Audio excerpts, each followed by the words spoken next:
Hello there, beloved book connectors. Welcome back to the Book Connection. I am your host, Blue-Eyed Black Devil, and this time I am here with the video for Lust by Victoria Christopher Murray.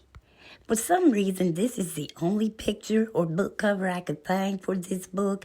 I don't know if it's the only one that was made or if I just got tired of looking. So please excuse just looking at the same picture. In other words, don't go cross-eyed trying to look at a picture that'll never change. Okay, so let's go. Lust, like I said, is by Victoria Christopher Murray. This is book 1 of her series, 7 Deadly Sins. Now, a lot of people think that 7 deadly sins are in the Bible, but no, they're not.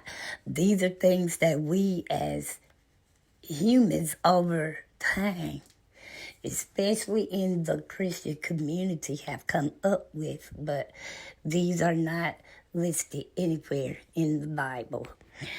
So let's get into the telling of the story. Now, the title of this book is pretty much self-explanatory, but I will try to give you a background to the book. The main character, her name is Tiffany Cooper.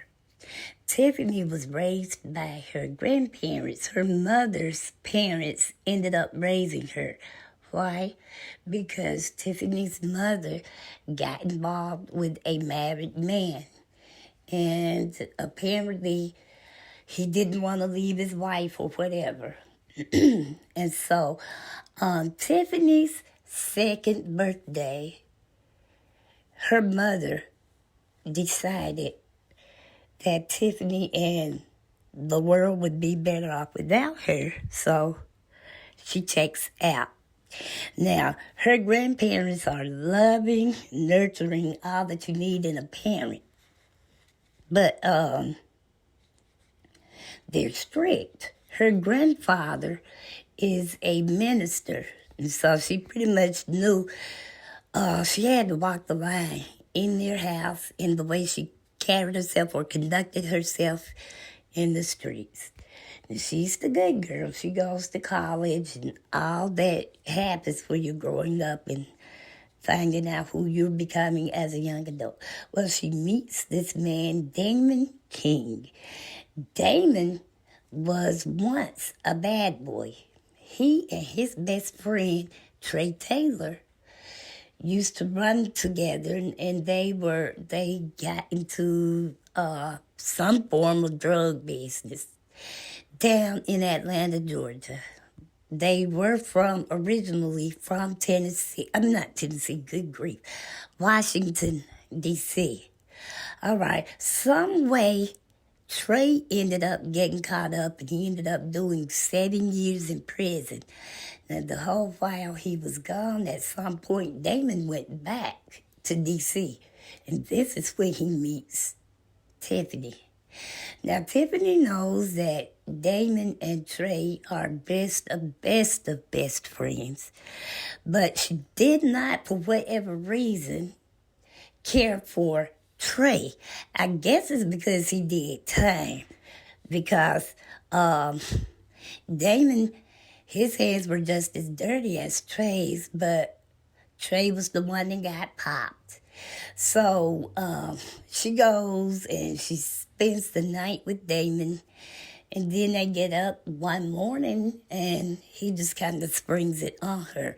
He needs her to go pick Trey up from the airport because now Damon has gotten out of the drug business, and he has opened up a few businesses. They're high-end businesses, everything. He's making money hand over fist. He's got all types of sophisticated security systems and all that. You know, he has like a high-rise apartment, and he's living the life, and she's part of it. Now, she had money of her own, too. She owned and operated a spa. And so they were just living their lives. Then, he asked her to go pick Trey up. She didn't want to, but she did against her better judgment. Damon knew she didn't really care for Trey. But he was like, I just have so much on my hands to do, and I would hate for him to have to catch an Uber over here and blah, blah, blah. So she broke down and picked him up. And right from the jump, they catch feelings for each other, but neither one of them acted on those at that particular time. But over time, and Tiffany kept trying to make sure Trey knew that she was not interested in him in that way. So they go along, they do what they have to do. They meet up, because this was Trey's first time back in D.C. since he was released. So whatever it was Damon was doing, he was always ensured to include Trey. So they went to dinner a few nights. Trey, Damon, and Tiffany. So this goes on. At some point, though, they were left alone. They noticed how they were trying to give each other the eye, so to speak. And one thing led to another. At first, and then the thing is, Trey was always the one to initiate it. She tried her best to push him away in the beginning. Part of it was because she was realizing that they just had some sort of magnetic energy. But she weighed the pros and cons between both men, and she wanted to stay in her grandparents' graces and all of this. But like I said, they started kissing. At first, it was like a little peck on the cheek or on the lip. But then it just progressed into full-on tongue kissing, I guess, and groping and touching, but they never had sex. And so this went on for a while. Damon starts to suspect some things, but he trusted both his lady at the time and his best friend, knowing that they did not get along. Tiffany, well, it wasn't that they didn't get along so much.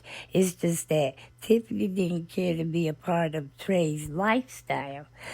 And then, so one day, Damon and Tiffany went out for dinner, and he told Tiffany that he was seriously considering hiring or bringing Trey on to do some sort of work for one of his businesses, so he wouldn't feel like he was just leeching off of him. And she was like, well, I thought he was going back to Atlanta. And David said, well, I'm hoping to change his mind. And so she just didn't ever say anything. Well, the morning of her wedding, or their wedding,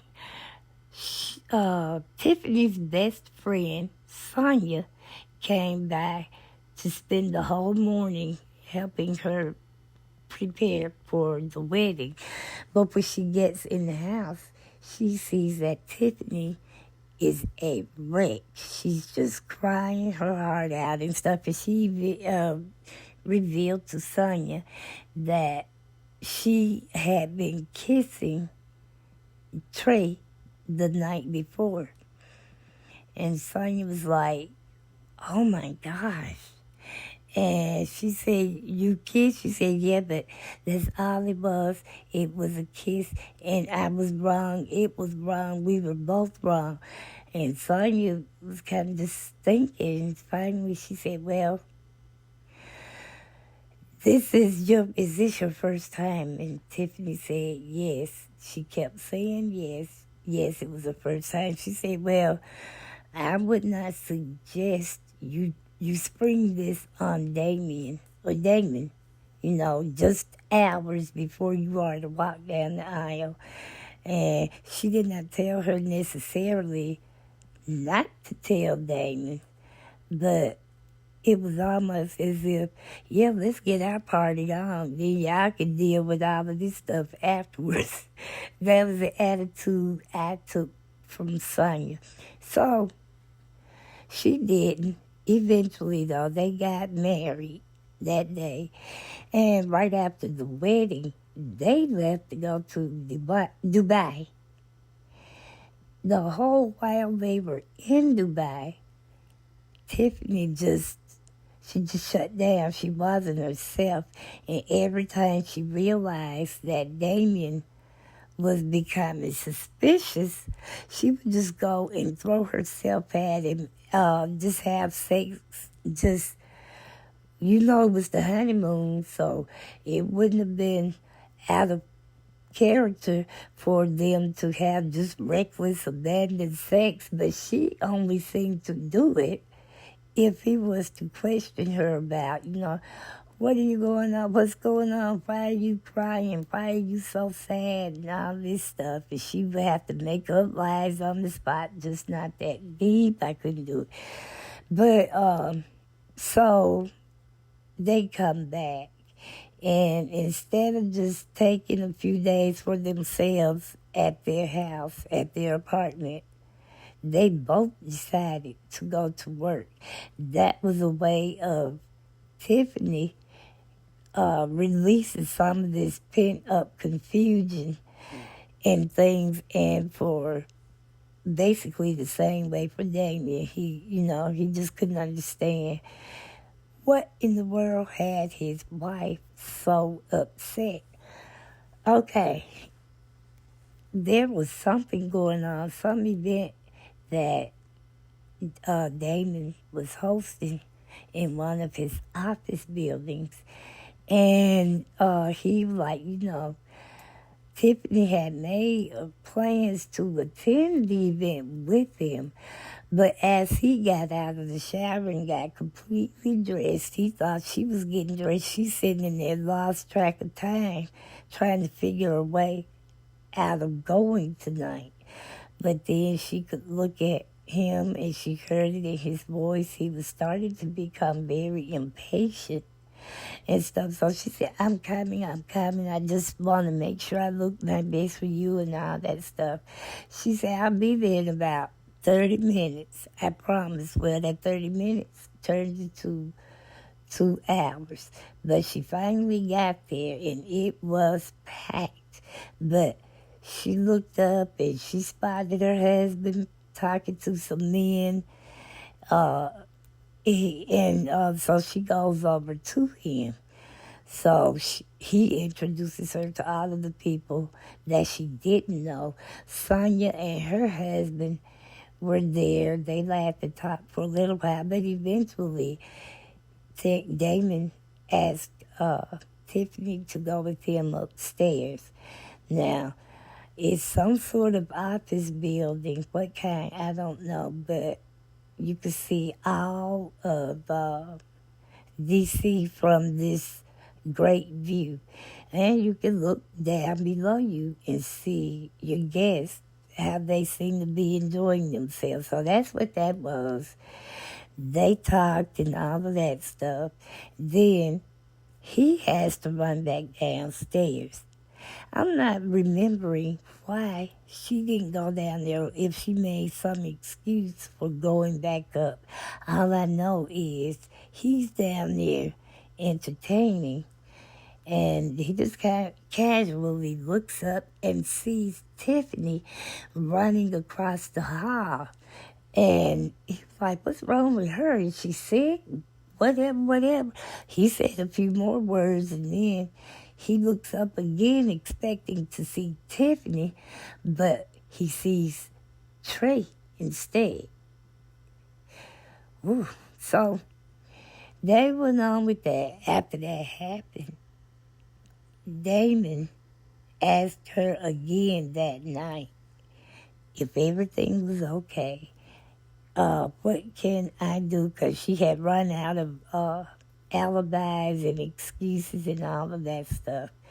So he just took it upon himself. He got to work and he decided to have, he drafted up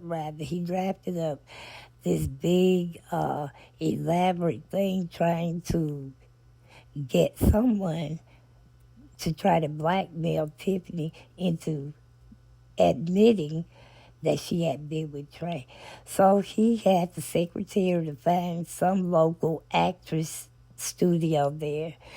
And he wanted to be a white girl or lady, because he felt like she would be more believable, Tiffany would, had it been a white person, because it was very matter of fact. So he, the lady came and they went over it and all this stuff. So when the time came, she called Tiffany. And Tiffany was like, "This is she." And the lady was like,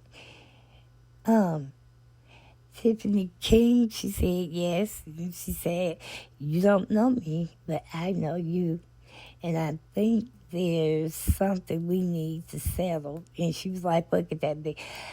I have some pictures you might be interested in buying."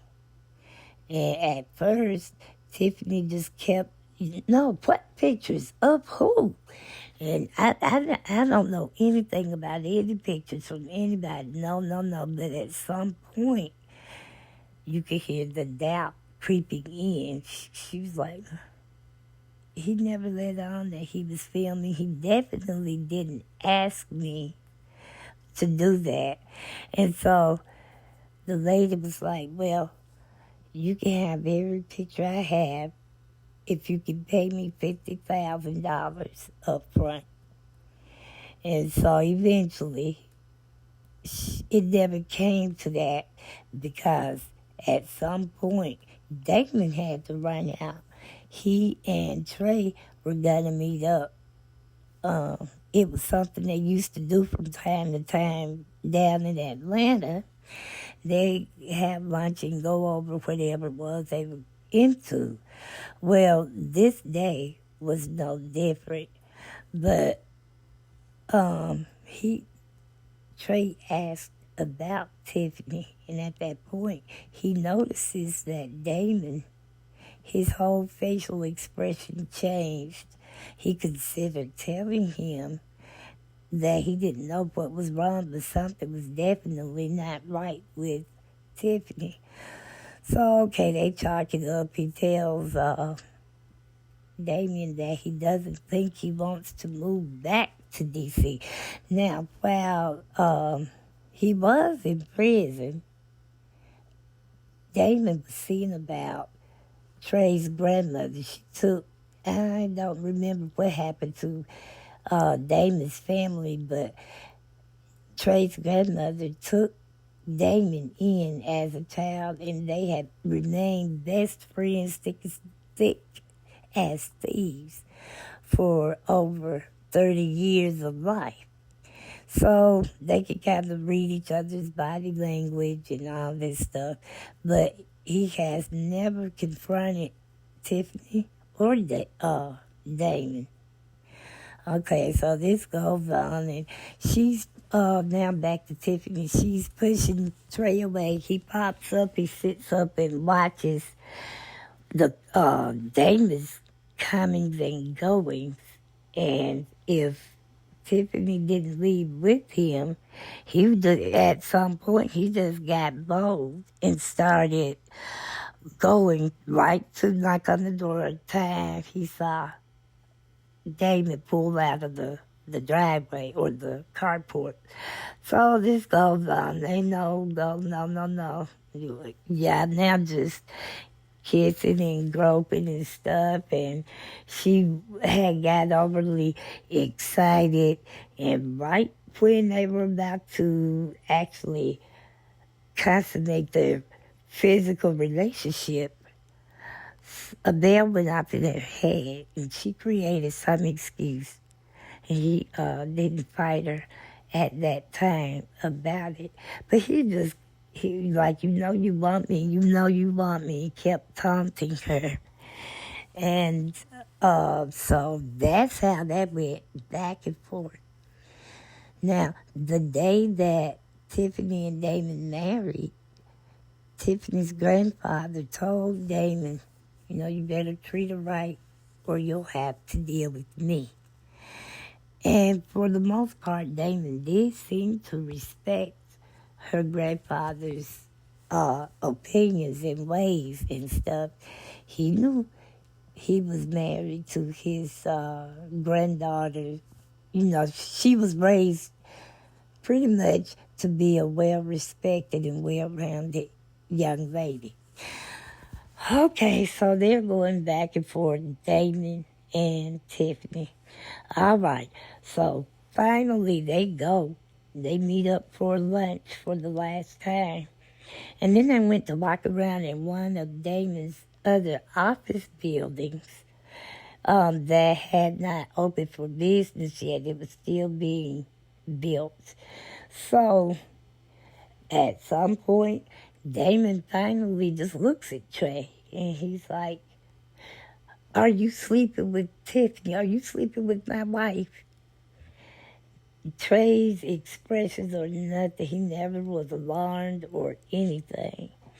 But he does eventually tell Damon, "No, I have not been with your wife at all."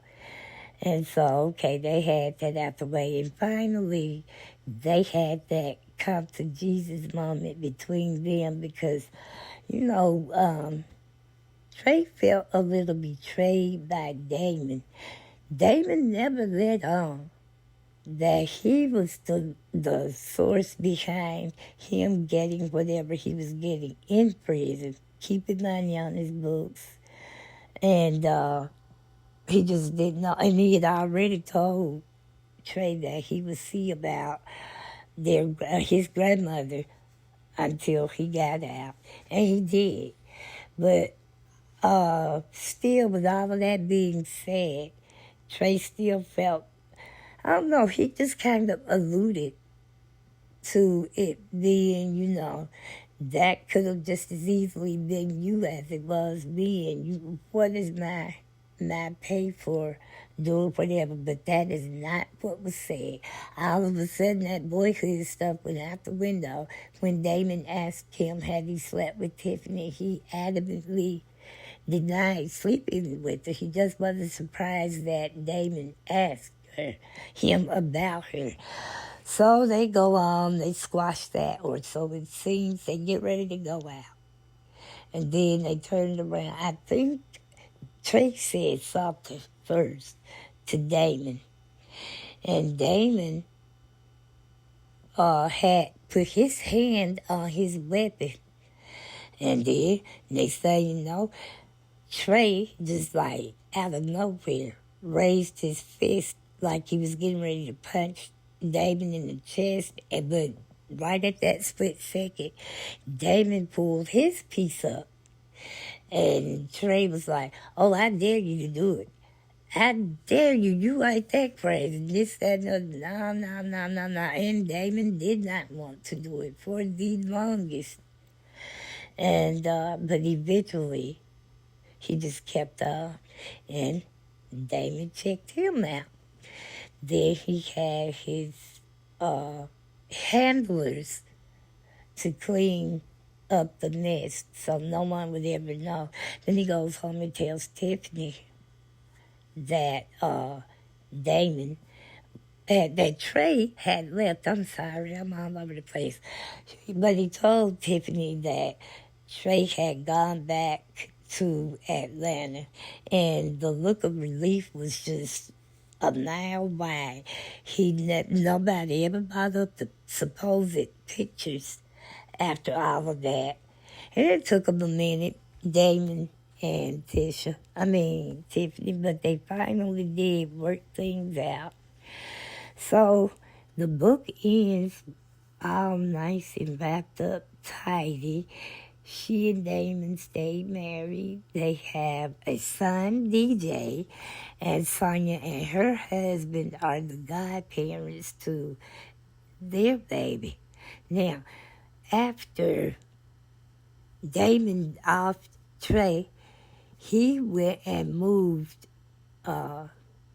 Trey's grandmother into their house because Tiffany still wanted to work after having a baby, and Damon was juggling a lot of different businesses too. So Trey's grandmother and Tiffany's grandmother were there to see about the baby during the day. I hope they had some other help, because these women were both elderly, like they may have been in their 80s. In this book, today's 80s people don't look like they're quite 80. Anyway, that's all I had to say about that, was that he moved them in and they had a baby and they wanted some more. And that's how that ended. It wrapped up in a nice little package. I don't know how I feel about that, because you checked this lady's grandson, and he was the only relative, or they were the only relatives each other had. So you offed her grandson and then moves her in with you and your wife. There is something sick and twisted about that to me. Now I understand why he wanted to take care of the lady, because she gave him a home when apparently no one else did. But, I don't know. That'd be kind of hard and stuff. But yeah, he took the lady in and they raised their baby. So this concludes this book by Lust by Victoria Christopher Murray. This is the first book in the 7 Deadly Sins series. If I may make a suggestion to you, if you have not read this book, do yourself a favor and read it. I think you can learn from it. Or if nothing else, yes, it is for leisure, but it's still a good book. And there is a study guide at the end of this book. Please, if you belong to a book club, or maybe, they're in your community or your area or something, that would be something that I would encourage you to do, is to, once you read the book, go over the study guide together. Now, I'm not a part of one, but I'd still, it made me go back and just reflect over certain parts of my life and maybe be a little more introspective, just peered in to see who I am, or who I thought I was anyway. So yeah, don't forget to read that study guide, either, by yourself or as a part of a group. Now finally, this really is wrapping this video up for now. So, subscribers, thank you so very much for being subscribed. Visitors, please feel free to join us if you happen upon the channel. And everyone else, please do not forget to like, share, comment respectfully, and make sure your notification bells are on at all times. Not only do they need to be on, but they need to be set to all, so you will be notified whenever YouTube decides to release a video. Let me give a quick shout out to Sean's One Place and Caitlin Can. YouTube responded to the last, and G Win popped up the other day on one of those videos. It was so good to see you let me know that you are getting all of the videos. So I thank you for those of you who did not see the video or whatever. If you are in any of the other pages with any other subbies on this page, feel free to spread the word. I hope you don't have to just make it a habit of typing me in. But I appreciate it if when you do. And with all of that being said, book connectors, remember this. As long as there are books around, there is always something to read. And until we read again, book connectors, I wish you peace. Be careful out there and be safe. And God bless.